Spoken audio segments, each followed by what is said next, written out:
coming to the Marin Science Seminar. This week, we start 5 amazing weeks of NOVA, Innovation, Science Now, Swagalicious, Door Prize stuff. So anyway, NOVA gave us a bunch of Door Prize stuff, and some of it is wrapped I wrapped it with little cute stickers and stuff. And so if you, right afterwards, if your name gets picked, then you get a little swaggy science prize. Okay, so 5 weeks in a row starting this Wednesday, 5 Wednesdays, 7:30 here. Most new teachers are given extra credit. Might as well get as much as you can and learn awesome stuff, right? Okay, so if you don't have the schedule, you can get it back there. And this thing, it needs to be filled out. You can draw pictures here. I really don't care, but it needs to look like you did the stuff except for the essay, and then either Dr. Art or I will sign it at the end. You can go to Dr. Art right away if you're in a rush to get out of here. Otherwise, you go to me and after the raffle. Okay, so this evening, to kick us off, we are so happy.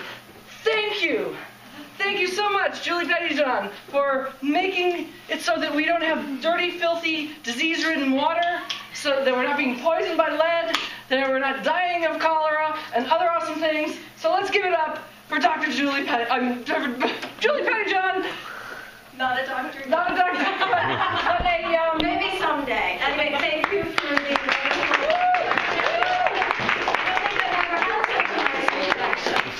So anyway, I do thank you for inviting me to be here tonight. And maybe everybody can just slightly tilt their chairs this way. I'm mostly going to be walking from here to here. There are some things that I have to show you that I need to step away from the desk in order to do so. So by way of introduction, I have an 8th grade student here tonight. He'll be here at Terra Linda next year. I also have a 5th grade Vallecito student. For the last 5 years, I've worked as a research scientist, certified industrial hygienist, and also certified lead risk inspector assessor for the California Department of Public Health. I received my bachelor's from UC Santa Barbara. Go Gauchos, if anybody knows that, and I'll tell you what a gaucho is later if you don't know. And I also have a master's degree in public health and environmental health sciences from UC Berkeley.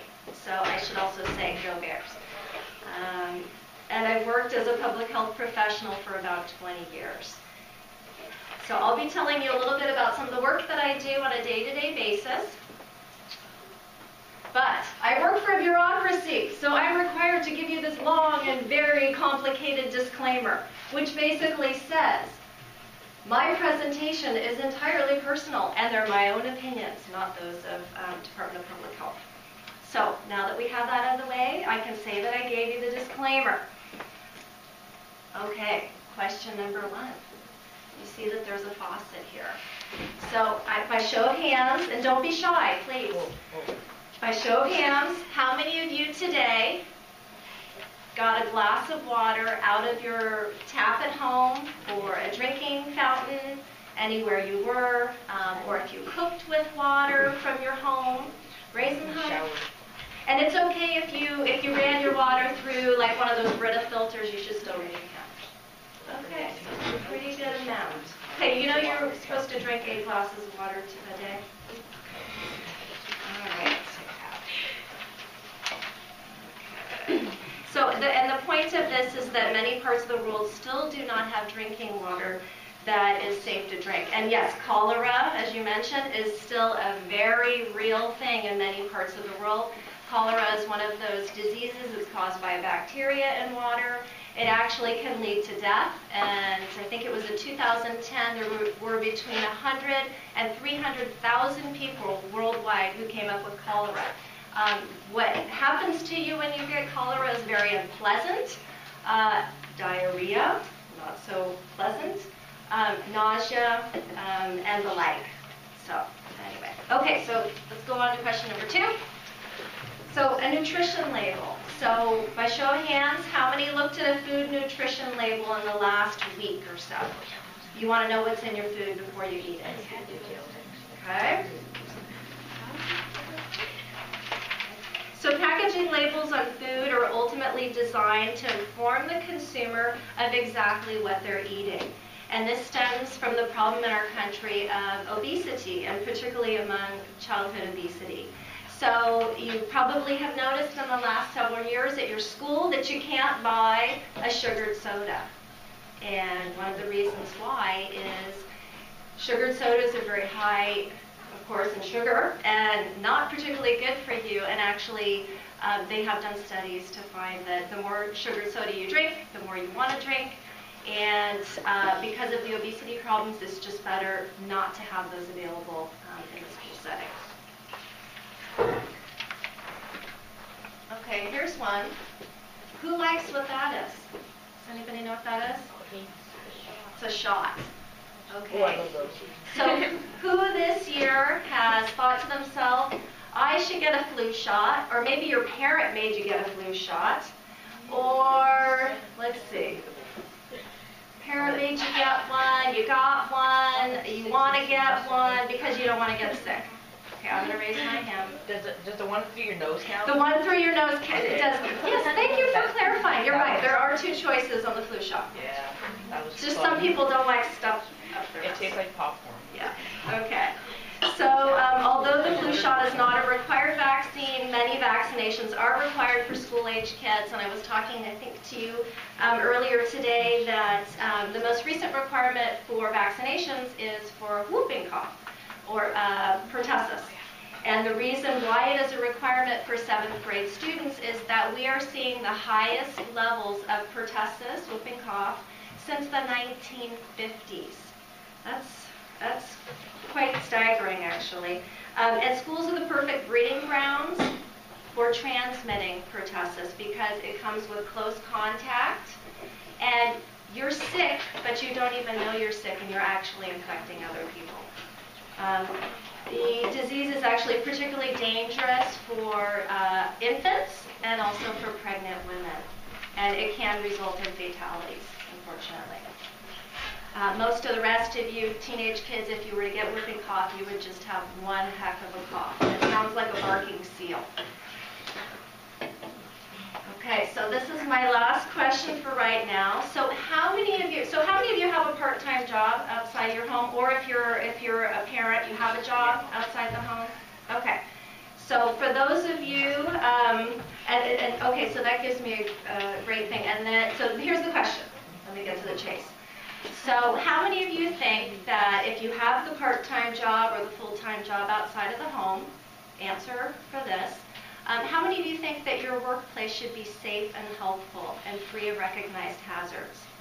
Okay, and so for those of you that don't have a job, how many people think that their parents should go to work and have a place of work that's free of recognized hazards, things that will make you sick? Okay, I'm going to raise my hand for that one. Okay. So in 1970, the Occupational Safety and Health Act, that's called the OSHA Act, you may have heard that acronym before, was passed that requires all employers to provide for their employees a workplace that's free of serious recognized hazards. There are many, many different regulations for workplaces with required employee training and information that must be provided to workers about hazards to which they're exposed to on the job. Okay, so that's the last question for now. So I think by the show of hands, I saw quite a few hands based on my 4 questions. You actually already know a lot about public health policies, but you may not associate those things, so vaccinations, obesity and food nutrition labeling, workplaces, safe drinking water. You may not associate those things with public health, but in essence, that is really what public health is. And here are just some of the programs.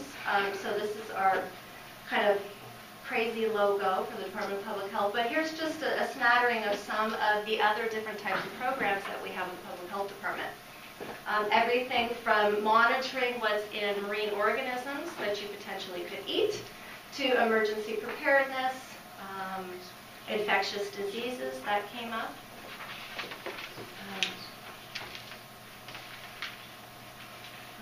And I'm sure you can think of plenty other examples besides what's here too.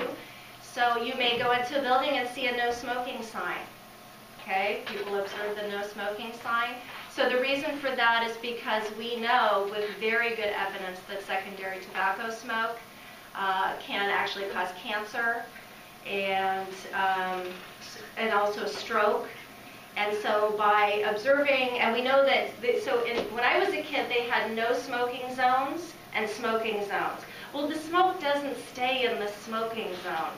If you're ever, and you kids are probably too young to remember, but there used to be airplanes where there was the smoking zone and the non-smoking zone. I can tell you the entire plane was a smoking zone, and we were all being exposed to secondhand tobacco smoke, putting us at risk for cancer and other diseases. So, and then the other thing too that's probably closer to home, so do you wear a seatbelt in the car? Do you wear a bike helmet, or do you wear a skateboard helmet? Those are things to observe and that count for public health. So the reason for wearing those things is injury prevention. So I'm going to define for you sort of the classic definition of what public health is. Okay. So I don't like to read slides, but basically it's the science of protecting and improving health of communities. That's really the key word right here. By education, promotion of healthy lifestyles, research, and injury prevention, which is what I just spoke about. And public health really helps to prevent health problems before they occur. So public health really looks at groups of individuals. So you all could be a group that I might be researching, or the Terra Linda population could be a group, or the high school could be the population, or our city could be a population that we're looking at. So if I'm looking at groups of people, that's very different than a physician that would treat and look at individuals. So the group is made up of individuals, but we're taking a step back from the physician and really taking a look at, well, what is impacting all of these people? Okay, so here's my last question. Okay, so I mentioned that I'm an industrial hygienist. This is supposed to be a toothbrush. It doesn't really look like a toothbrush. This is supposed to be a factory. So the hint is, I'm not a dental hygienist, and I don't clean factories. So what is an industrial hygienist? Does anybody have any ideas? Any idea? Yeah? Max? Maybe it's someone that cleans the industrial facility. Okay. Observes how clean it is, or like observes like what's going on with the water or something. Okay. Like Good. Anybody else? Anybody else? So you're pretty close. So this is the classic definition of an industrial hygienist. Basically, it's a workplace health and safety specialist. So I go into workplaces, I meet with employers, I look at what their employees are doing, the materials that they're working with, and I can tell you it varies from place to place to place. Think of all the places that you go to, or even the different occupations that your family members may have. They're all very different. So the industrial hygienist goes in and looks at how can we control hazardous agents that are in the workplace. And a hazardous agent could be just about anything that you can think of. Heat, we talked about radiation, noise, chemicals, hazardous waste, viruses, if you were working in a hospital, viruses, bacteria, anything that when you are working, it could make you ill.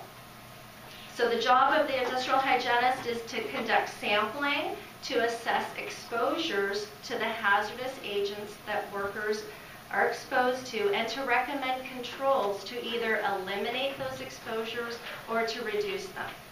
And sometimes that's not always possible, so you do have to do some other things too. And I'll kind of explain some of those things a little bit later on. So, and then there is an international certification process for industrial hygienists. And it involves taking one really gnarly test. But it's worth it. Okay. How does, when you're looking at food preparation, how do you deal with the fact that you might have a bacteria in the food versus the industrial safety of the workers? I mean, how does the FDA fit into what you're doing? Yeah, well, the FDA is involved with that, but on a local level, it's really the counties that go in. So if it's a restaurant and they're preparing food, the county actually goes in and inspects. And what they looked at a number of different things. They're looking at the food preparation techniques and making sure that the internal temperature of, if you're cooking meats, we all know you're supposed to cook your meat, that they're actually checking as the people are cooking the food in the restaurant to make sure that it's an appropriate temperature. It varies depending on the kind of meat. They're also checking things like the temperature of the refrigerators where you're storing the food items, because if they're not cold enough, just by storing something in a refrigerator, you can actually be growing bacteria. So, and they're also looking at general cleanliness and, you know, some other factors too. That's how I know most, you know, on the most But like if you're doing closest level. a food manufacturing plant, is that separate than your kind of plant? So if it's a food manufacturing plant, it would likely also be the county that would be involved, but probably the state. The state usually likes to have its fingers in everything. I can tell you that because I work for the state. But yeah, and it would also be people like, they would likely, if it's a manufacturing facility, they'd likely have also an industrial hygienist or somebody who's a workplace safety and health expert on staff to be able to address things as they come up. Poultry processing is a prime example of that. They almost always have somebody on staff because of the problems of salmonella in your chicken. So cook your chicken. So the program that I work for as an industrial hygienist is called the Occupational Lead Poisoning Prevention Program, occupational being happening at your workplace. And I'll just give you kind of a quick snapshot of what we do. We're part of the occupational health branch. And in this program, the lead program, we do surveillance. Surveillance is kind of a funny word. It basically just means keeping track of adult lead levels in California. We do case investigation where we do see lead poisoning cases. And then we also provide a broad range of education and outreach. I can tell you that any blood lead test in California, if you were to go right now to your doctor, and for whatever reason they give you a blood lead test, doesn't matter how old you are, those results would actually be entered automatically by the laboratory. It's a requirement by law for those to go into one of our 2 state registries. There's a childhood registry and there's an adult registry. And the interesting thing is that the adult registry is for people 16 years or older. And why do you suppose, now 16-year-old, would you think that that would be an adult? Why do you suppose we take people that are 16 years? Because they have a more developed body. Well, more developed body. And then think about a 16-year-old. What's the really significant thing that you can do that you can really do when you're 14 or 15? Drive. Well, drive.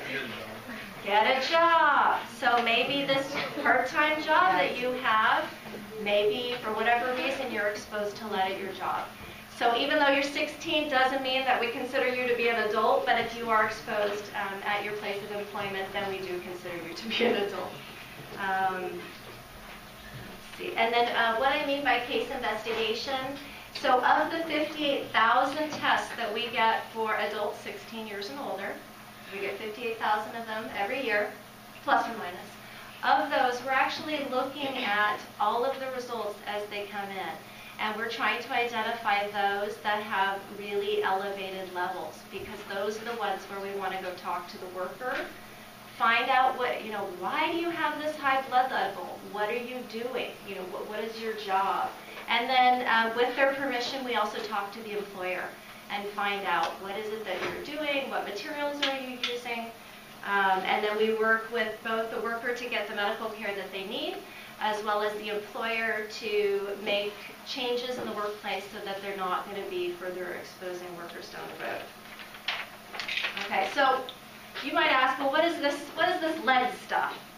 Okay, well, here's the chemical information about lead. I'd be remiss if I didn't tell you that it is a heavy metal. It's quite heavy. It actually has a number of great properties, and for that reason, it's actually been used for centuries. Lead is not a new hazard, but it is still a problem. And most people, when they think of lead, they think of childhood lead poisoning, and they may or may not associate that with paint. Children in our country are routinely tested frequently by their pediatrician at age 1 to 2 years old. Those go into the child registry. And CDC, so that's the Centers for Disease Control, that hopefully will be open tomorrow because they're a federal agency.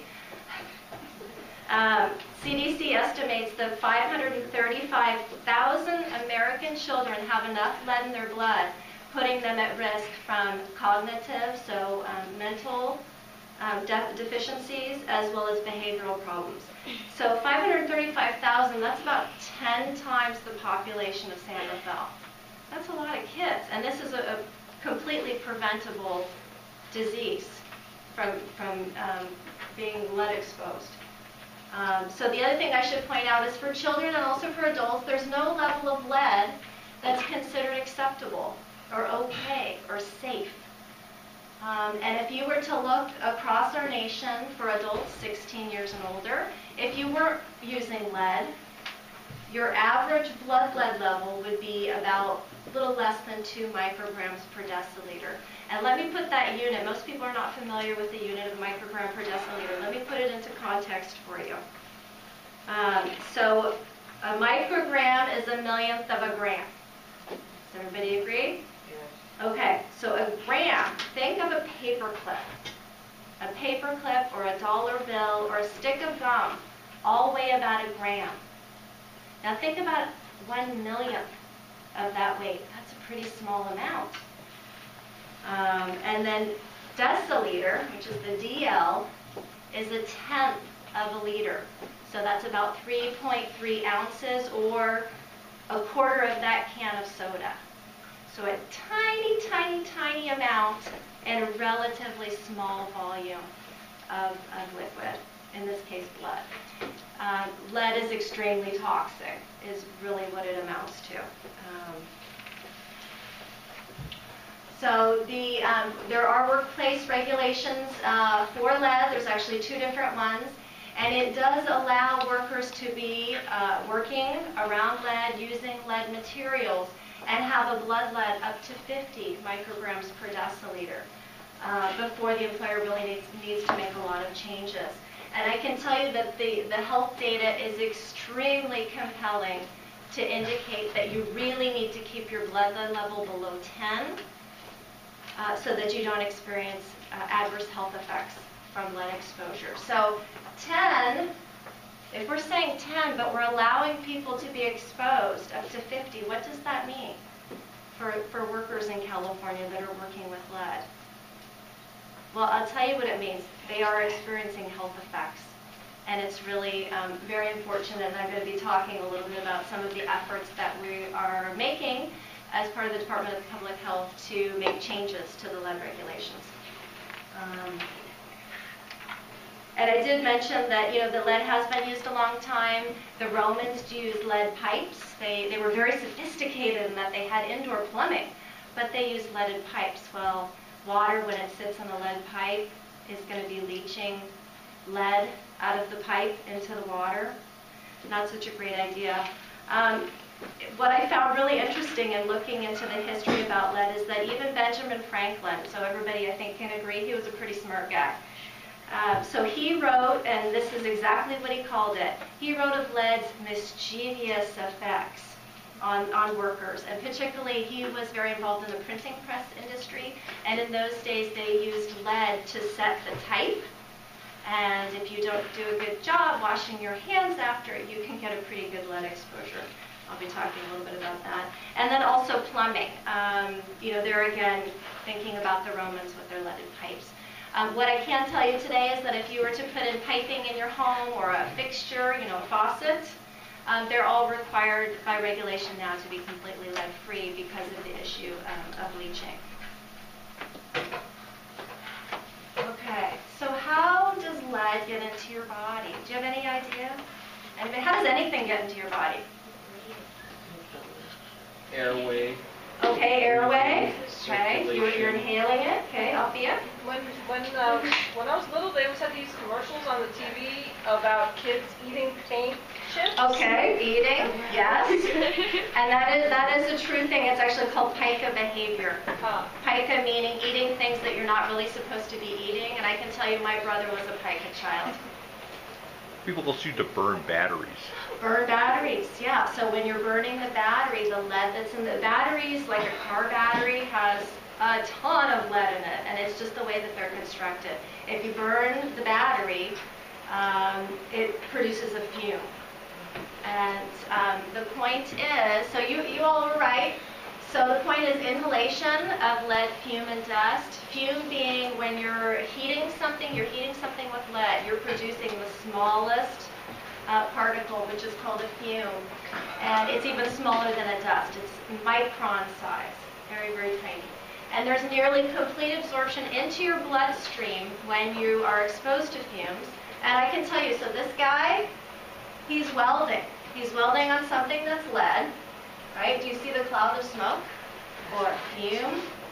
And do you notice he's not wearing any respiratory protection? He has a glove on and he has safety glasses for welding. No respiratory protection. I can tell you he's getting a whopping exposure from the lead that he's burning. It's going into a fume, very small particle size, going into his bloodstream and almost immediately increasing his blood lead level. So ingestion, you're right, paint chips. Even if you're working with lead, so I mentioned if you are working with lead and you don't wash your hands and then you go eat, drink, or smoke, well, we call that a lead sandwich because you can't see lead, but it's all over your hands. And if you're bringing it to your mouth, you can get a pretty large exposure just from that. And so we mentioned heating, but anything that you do to a leaded item, if you scrape it, if you sand it, if you grind it, if you anything you can think of, you're going to be making particles and fumes. So a lot of hobbyists use lead solder. Good question. Yes, that is absolutely true. Yeah, in fact, I have a slide down the road that I'm going to talk about lead solder. Solder is an interesting question, and then we can also talk a little bit separately from that. But let me just go over the next one real quick. So what are some of the health effects?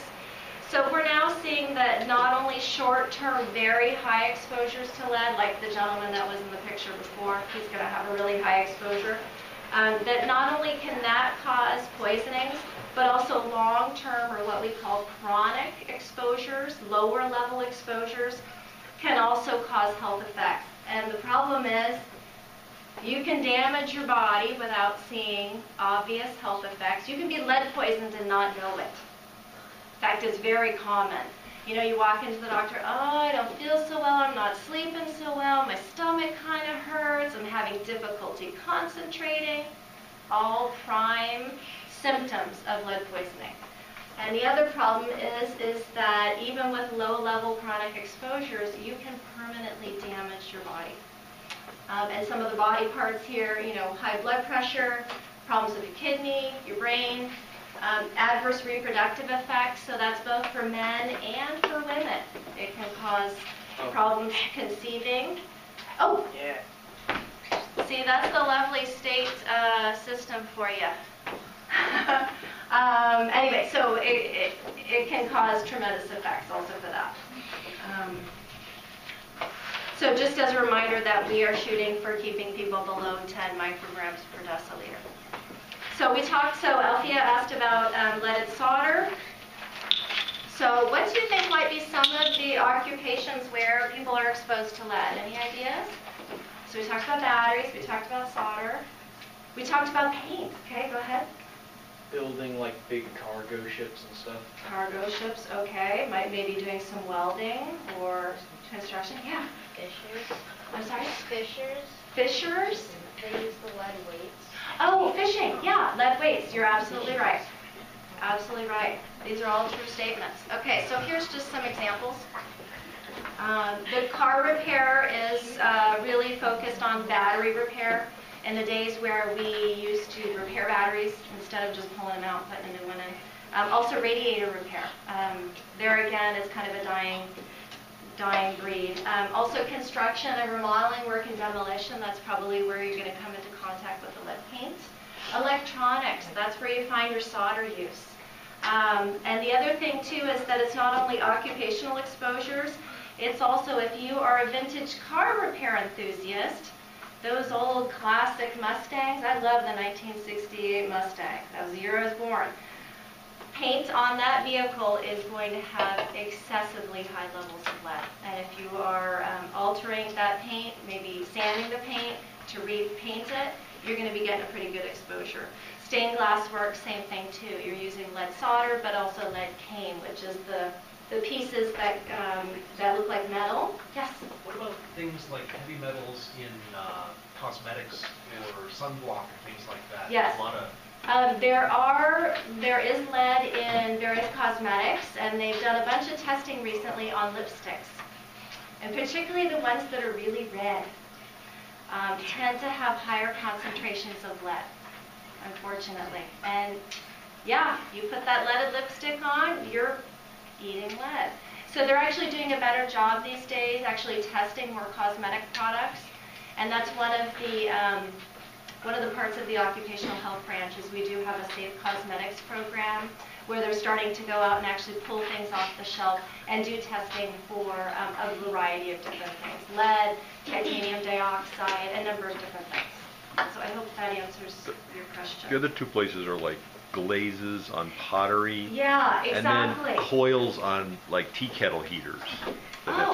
The Canadians poisoned everyone with their favorite tea kettle. I haven't heard of the tea kettle one. I gotta look into that. But you're absolutely right about the ceramics. And in fact, a lot of times, even if you go into Macy's today, I know most of you probably are not shopping in the pottery section, but you'll frequently see a little notice that says, "Warning, this could cause cancer or reproductive harm."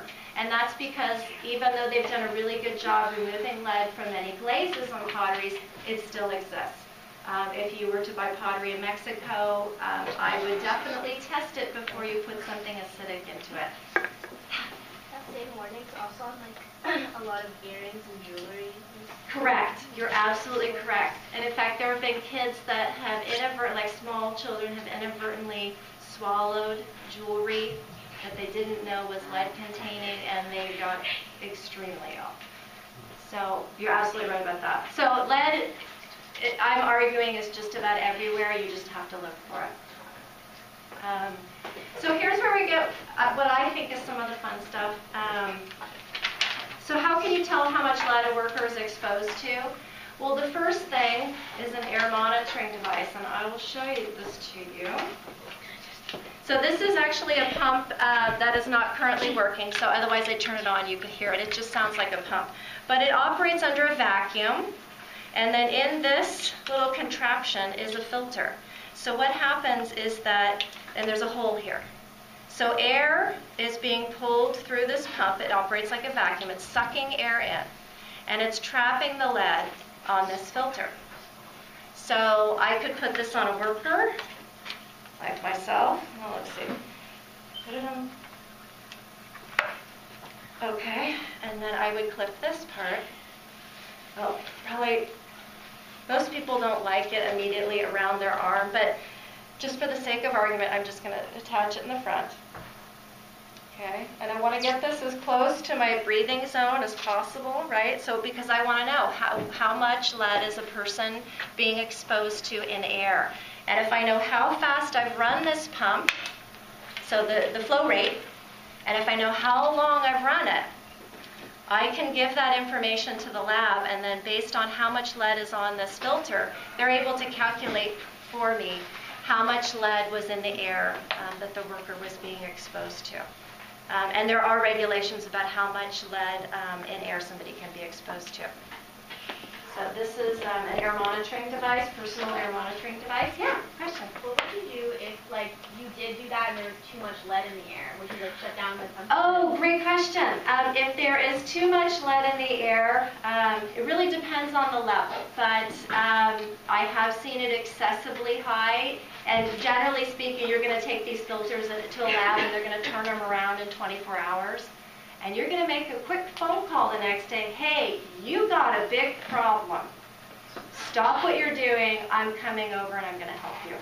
A lot of times it's the ventilation system, so like an engineering system that's in the worker's area that's supposed to suck the lead air away from their breathing zone. A lot of times it's just not functioning correctly. But there could be other issues too. So let's see. Another thing that I brought to show you, so testing of surfaces or materials or pottery or solder or the chair or anything, paint for that matter. So these are lead check swabs. You can even buy them at Home Depot. I don't know if somebody has something that they want to test, but it kind of looks like a cigarette, but there are two little things that you squish on here. One is called A and one is called B. And I got to shake it for about 15 seconds. Does anybody have anything that they want to test? Test your jewelry or... Jewelry, or otherwise I was just going to test the chair. Chair. Oh, okay. So that's what I wanted to do. So some of the liquid just squeezed out, so I don't know if you can see it. It's kind of brownish. How do you do with a phone? It could slightly discolor your phone, just so you know. I mean, I'm happy to do the tabletop. Yeah. You get my headphones? Are they, let me take a look at them. I don't really mind getting them. They got them for $10. Okay. All right. So I'm going to do this for 30 seconds.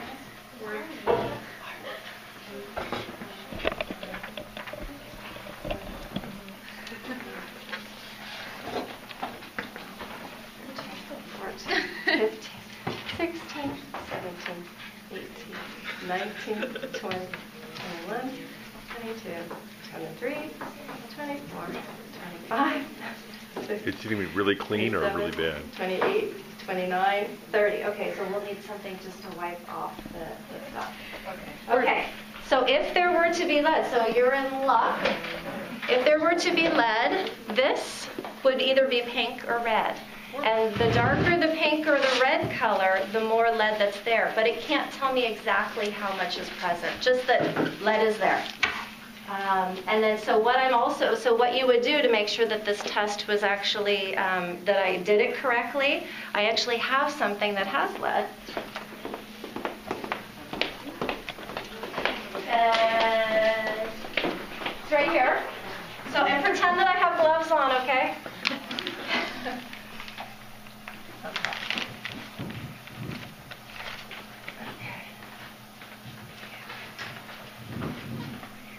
Okay, so on this card is actually lead. So you see that it's pink or red. So what it's saying is that this can detect that lead is present. So lead was not on her earphones, but it is a valid test because look at how bright red that is. So it can't tell you exactly how much, just that it's there above whatever the reporting limit of this is, which is 2 micrograms. So tiny, tiny, tiny amount. Remember what gram was, paperclip. So I'm going to put this back in here because it has other lead on it.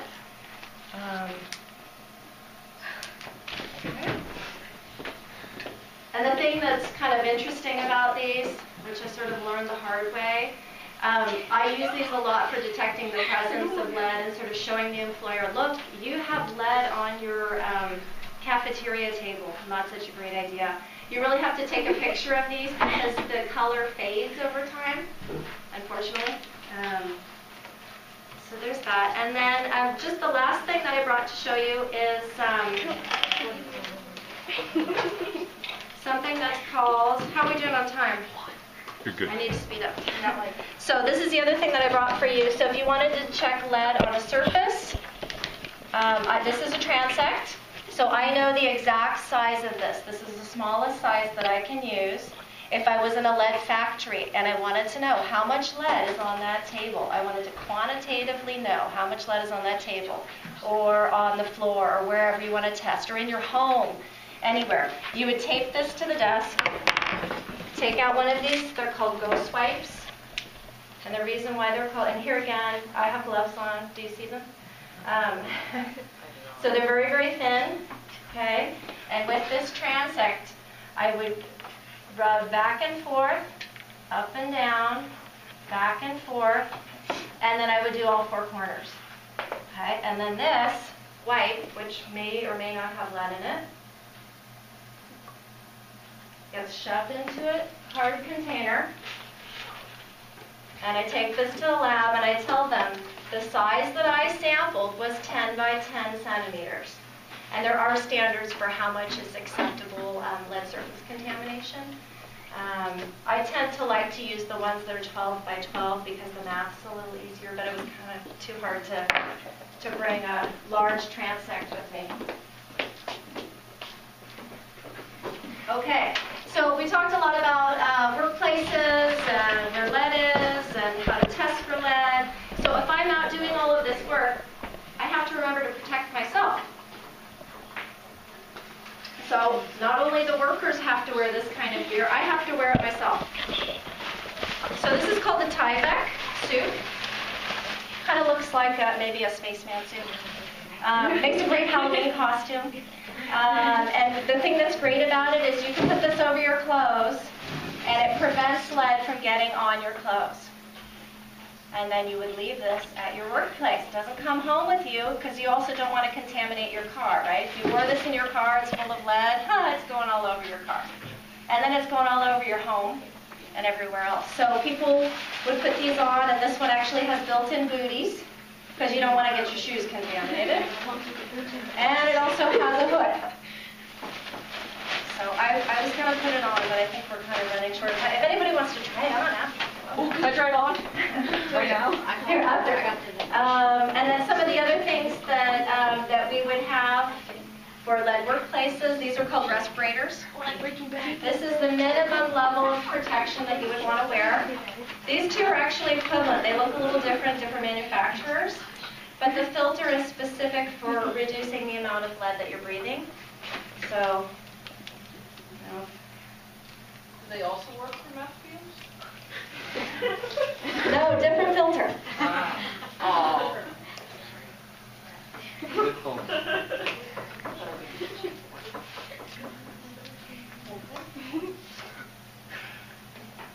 Good. Part of my Halloween costume, right? So these are equivalent, and if you were a worker or if you were me going into a lead site, required protection. Are those girly ones? Is there like different colors? Oh, no, the color, so that's actually funny, that's a good comment. People call these purple pancakes. When I talk to employers and I say, what kind of respirator are your people wearing? And he goes, well, or she goes, I don't really know, but they look like pink pancakes or purple pancakes. Then I go, oh, well, at least I know they have the filter right.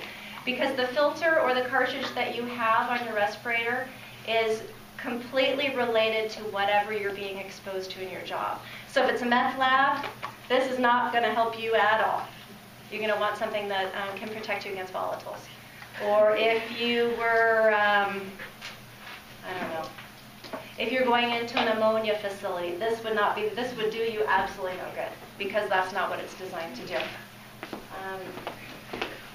And then of course other fun stuff that I wear in my job, and lead workers do too, hard hat, okay, traffic safety vest, right, high visibility, you don't want to be hit. What does the traffic safety vest do to like protect from lead? It doesn't do anything to protect you from lead, but oftentimes you're working in a facility where vehicles are going by you faster than you can believe and you just don't want to be hit. Also safety glasses. What else did I bring to show you? Okay, these are the gloves. So these are nitrile type gloves. Of course, first you want to make sure that it holds air. And then you want them to fit pretty tight because you still want dexterity. So if I'm going into a lead job, I'm always going to have gloves on. Okay, and then when you remove it, you don't want to touch, you just want to pick and turn it inside out. So now the lead, if it's on here, is on the inside. Okay. All right. Okay, so this is my ha-ha. This is actually me at a lead job. So a great Halloween costume or protection for lead. It's kind of hard to tell it's me because you're so fully suited with equipment. So just in closing, just have a couple more slides. So I mentioned that we recommend 10 micrograms per deciliter to protect workers from the adverse health effects of lead, and that the current regulations allow much higher levels, up to 50.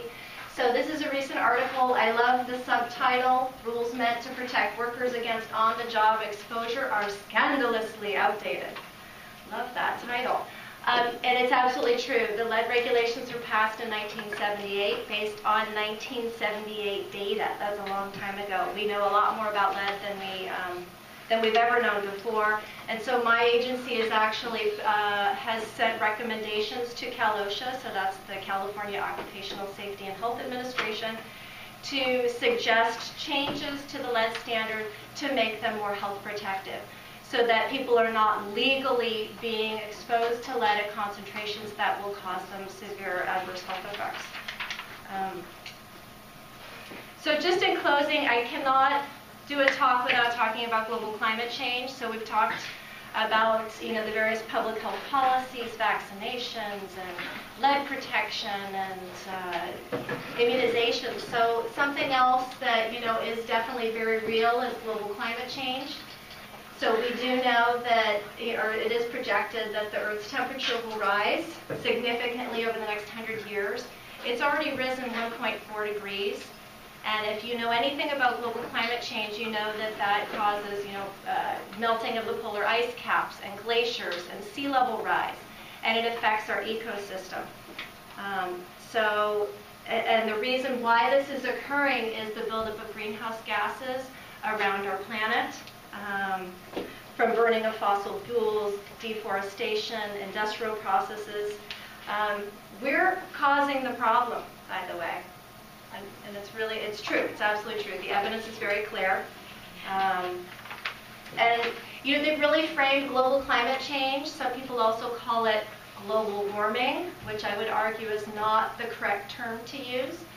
Global climate change means changes in temperature extremes, so both extremely wet or extremely dry, whereas global warming really means more dry and hot.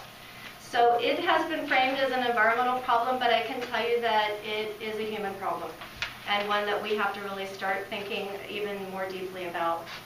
So it's more than just impacts to the cute polar bears. So I can tell you that some of the public, if I'm looking at through a public health lens, some of the problems that we're anticipating. So we're going to have extreme heat events. There will be seniors and young kids and other people that are really overcome by the heat and have problems, significant problems. Extreme precipitation. There again, we can have injuries, illness, and death.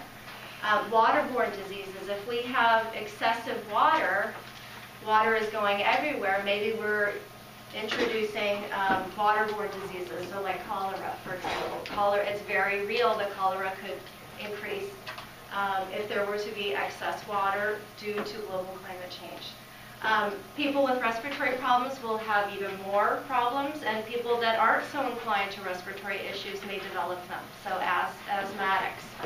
And then, as I mentioned, some people are more susceptible. So now that I've been the total Debbie Downer, people are saying, oh, don't talk to me about global climate change, it just so bums me out. And it bums me out too, but there are things that we can do called mitigations and adaptation strategies. And the good news is that applying both mitigations and adaptation strategies, while they're necessary, they can have co-benefits that help public health. And what I mean by a co-benefit is that it's good for the protecting against global climate change, and it's also good for your body. So I will give you an example. So if we were to get out of our car, walk, ride, bike, skateboard, what have you, what do you suppose might be some of the benefits to both the environment and to your body? Anybody? Wake up. I'm almost done. Okay.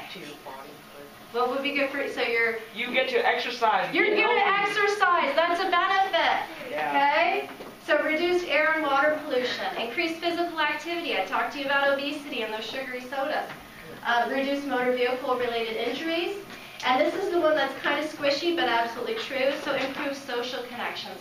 And what that means is that if you are riding your bike to the shopping mall, you may see some people along the way, and you may stop and talk to them. That's a social connection. That's a positive thing. Are you going to talk to somebody while you're in your car? Well, maybe you will on your hands-free device, but it's different when it's a face-to-face. So what can you do? You all are teens, well, most of you are teens. So what can you do to help with global climate change? These are some of the really quick, easy ones. Anyone have an idea what the 5 R's are? Reduce, reuse, recycle. Yeah, so anyone, so reduce, reuse, recycle, rot. Anybody else? Good answers. So reduce, reuse, recover, recycle, and rot. Those are the 5 R's. Saving energy. So I'm, taking shorter showers, turning off your lights, lots of things that you can do. Buying things with less packaging. Stop using those plastic water bottles that take a ton of energy to make, and then a lot of effort to recycle also. Get involved with advocacy organizations. There's actually one that is called Inconvenient Youth, and it's based on Al Gore, who was our vice president. It's based on a book that he wrote called The Inconvenient Truth, and he was really one of the first public people to come out and say, wow, this is really a problem, global climate change. So Inconvenient Youth is actually a group started by a 17-year-old, and it's a blog site where teens all over share ideas. And just the concept that, these are simple things, but imagine if people all around the world did them. It'd make a big difference. But realistically, policies will have to change, and we're going to have to start thinking more across nations instead of state by state or country by country. This is a global issue. Everyone needs to get involved. And I can tell you that a lot of work is being done at the state level. This is also a great website if any of you have science teachers and such, great ideas about how to look at global climate change. And there's actually even money that's available, scholarships and grants for doing work on global climate change as a school. And then my other real purpose for being here is that I'm thinking probably most of you in this room like science, or maybe even a little bit like science. I'm really encouraging you, go into the sciences, go into engineering. It's never been a greater time or a greater need. So you're the next generation. Share what you know. Get impassioned. Make a difference.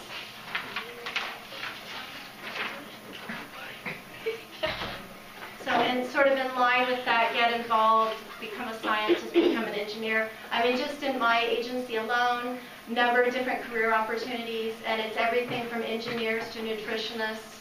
I can tell you that we do have a number of internships for college kids, and they're actually paid. Boy, I would have loved to have a paid scholarship when I was a college kid. So that is all that I have. Sorry that I went a little long. I'm happy to entertain any questions that you have, or if you want to come up and play with my gear.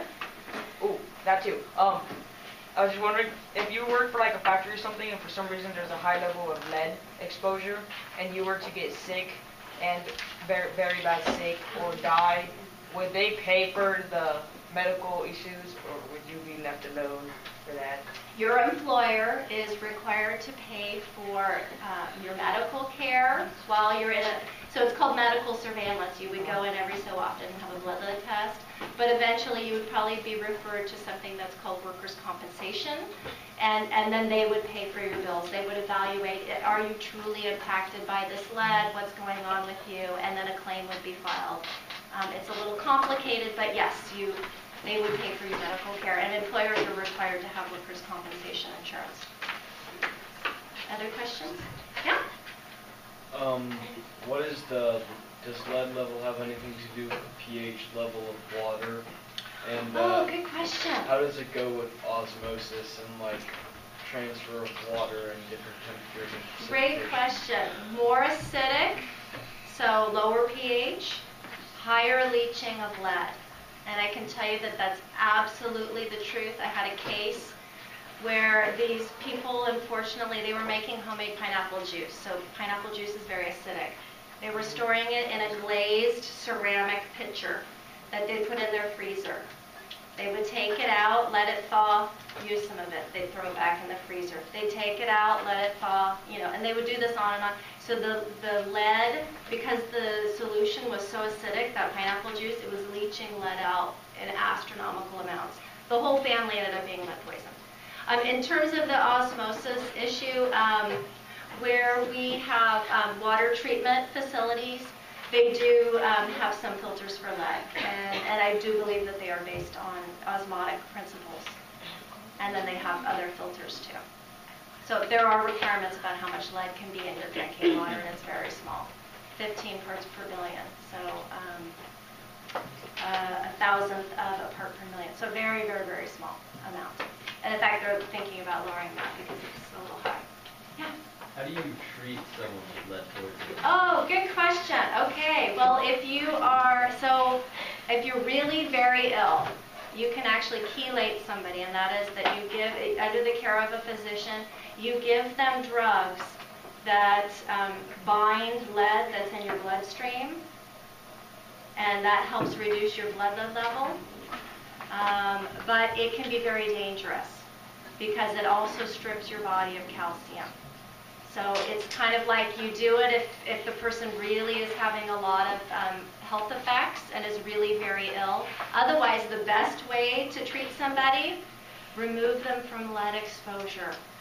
Move them, have them do a different job or not work at all for a while. Keep testing the lead in their blood, and over time it will come down.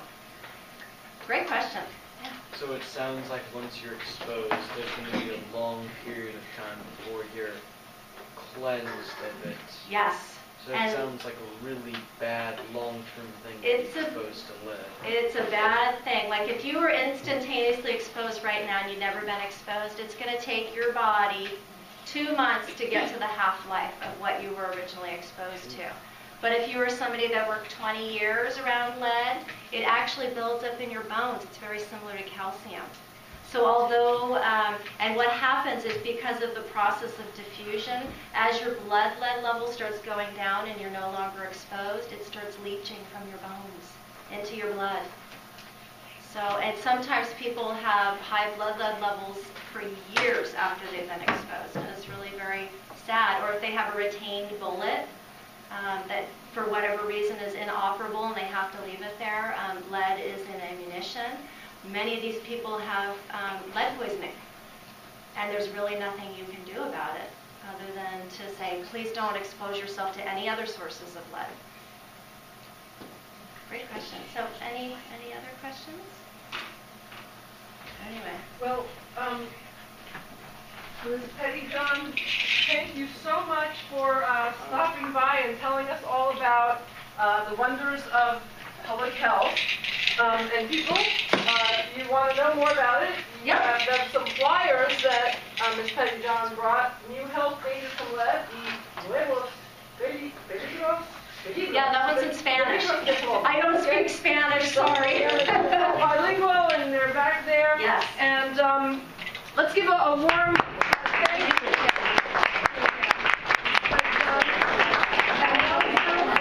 You get a goodie bag. Oh, thank you. I also have some buttons if people are interested, since you've sat through my lead talk. You're a lead expert. For you. Oh, thank you. So, ladies and gentlemen, if you need that, you can turn that off now.